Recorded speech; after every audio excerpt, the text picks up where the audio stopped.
Ohio Minasan. Today I'm just going to go through a little Nautilus guide, show you guys some examples of his abilities, and show some item builds, runes and masteries. Enjoy! Now the first bit we're going to look at is his passive. His passive is essential and it really flows with all his abilities. Now his basic attack deals an extra 2 plus 6 times level, so that means if you're level 1 it does 6 damage, level 2 12 damage, etc, etc. And it immobilises the target for 0.5 seconds level 1, 0.75 seconds level 6 and 1 second level 11. Now this effect cannot trigger on the same target more than once every 12 seconds.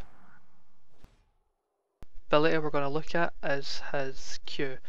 Nautilus hurls out his anchor, and if it hits the target it drags the target towards Nautilus and Nautilus towards the target.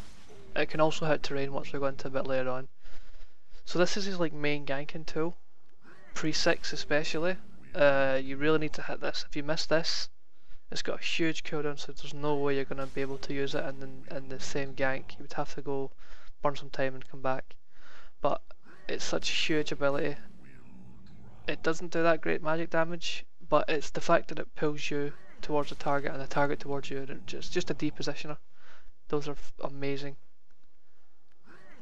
It functions a lot to like Blitzcrank's Q, but instead of going over terrain, it goes into terrain.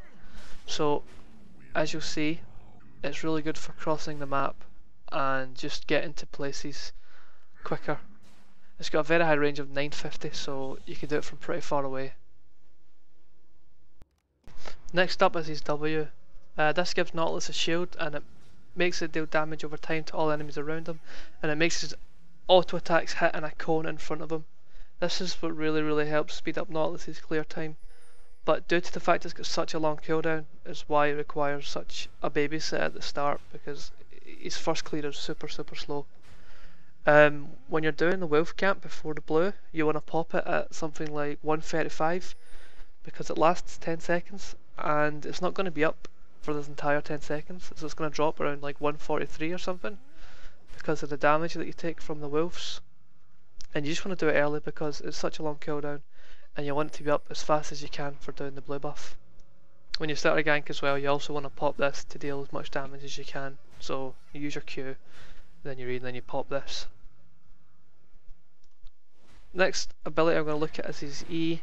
Nautilus slams the ground, causing free waves to expand out from him. The range actually goes up to 600, which is a decent range. Yeah, it's decent mana cost, just really used for the slow. The damage is quite insignificant. It's more used, you know, when it just really flows with all his other abilities.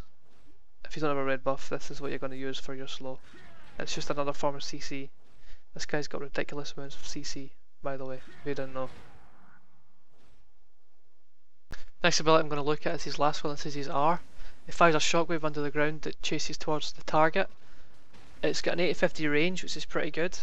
If it hits enemy players while it's travelling towards its target, it also knocks them up, so it's really huge. And if you can, you want to hit it on as much people as you can.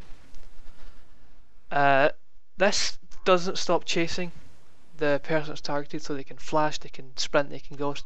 There's no way that they can get away from it. It'll continue to follow them until it hits, and the longer it chases them, the more speed it picks up. There's absolutely no way of outrunning this, and if you just run it through your enemy team while it's on you, you know, your entire team's just going to be CC'd for like 1 second or 1.5 or 2 seconds, depending on which level it's at. If you've seen my other video, my ganking video, you've probably seen this clip, but I just thought I'd put it in anyway because it's a good clip. So I'm going down, I've done red and blue, going down to this next lane to gank. Just scaled up Q. I know Blitzcrank has no flash, so hit him, proc the passive. He's got a red buff, so I don't need to Riptide yet. Pull him back in, Riptide for the damage, and he's 100% dead. We go and try and chase down the Ezreal, but sadly we don't get him because of he flashes out.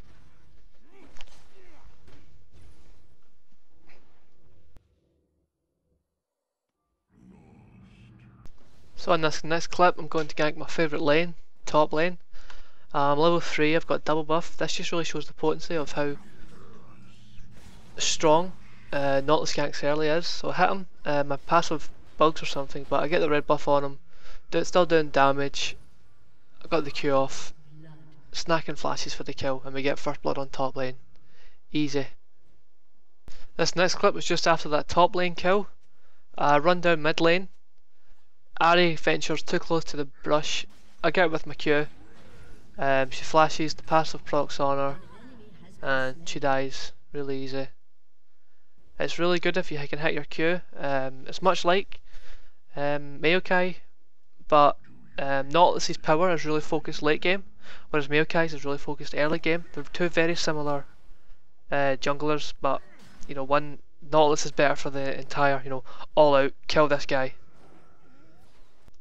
In this clip, I'm just going towards the top lane. Graves does actually die here, but I'm just gonna show you the rotation on how to get his abilities down and done right. So I'm running up to him, I'm spamming my R, thinking I could save Graves, but Graves does die. The R goes off, a Q, he bounces off of me, then a Riptide to get the 3 procs, and then I hit him to proc the passive.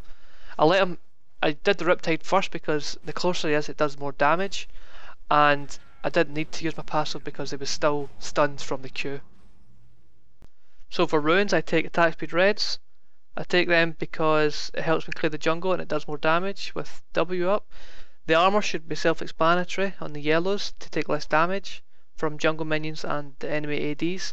I take magic resist per level blues because I think he's quite tanky with his W when he's going for ganks anyway, that you shouldn't have much trouble early game, but it's late game when the AP has a good amount of AP that they could chunk you down pretty hard. And the movement speed quints because it's really important to stick to your targets and to get there quicker. I also take the movement speed and masteries to help get in range for ultimates and things like that. And as for masteries, I go 0-21-9. And the defensive tree, I take all the movement speed increasements, the less damage from jungle minions and AD, more health, and cooldown reduction. And in the utility tree, I take the neutral buff duration and movement speed, because as I said, it's really important for the movement speed, as Nautilus is a pretty slow champion, but they make that up by giving him his Q to help go towards the terrain, but it's still really important to get the movement speed. And as for the ability sequence, I start W first, and then I would normally take E second if I'm not going for a level 2 gank, and then if I've taken E second I'm normally just going to clear red, so I would take W again, and then once I'm level 4 past the 3rd Wraith Camp I believe, I would then take Q, and then that's when I would normally look for a gank. That's when you've got all your abilities and you do most damage. But after that, prioritise your R, max W first, max E second, and then finally max Q. This item build here is like the most normal kind of thing I guess, and it defends against everything. First you start off with the boots 3 pots. Normally I always go this build. You could also start regrowth, plus 1 pot if you're going for a fast Philo Stone to get that gold per 5 ticking. Then I would go boots of mobility, Philo Stone, Heart of Gold, and now I let them gather as much gold as they possibly can while I get Aegis, and then after that it really depends on how the game's progressing. If there's a lot of AD, I could either finish my Randuins or get Frozen Heart, or if it's just a bit of mixture I could just finish my Shirley's Reverie, or if there's heavy AP I could take the Force of Nature or Banshees. It's really up to the player and depending on how the game goes. Right guys, that just about wraps it up. If this helped you, if you could do ever so kind as to press the little like button there, it helps me. If you feel like it, you can go ahead and subscribe. I'll be doing more guides and more League of Legends goodies, so stay tuned and thanks for watching. Bye bye.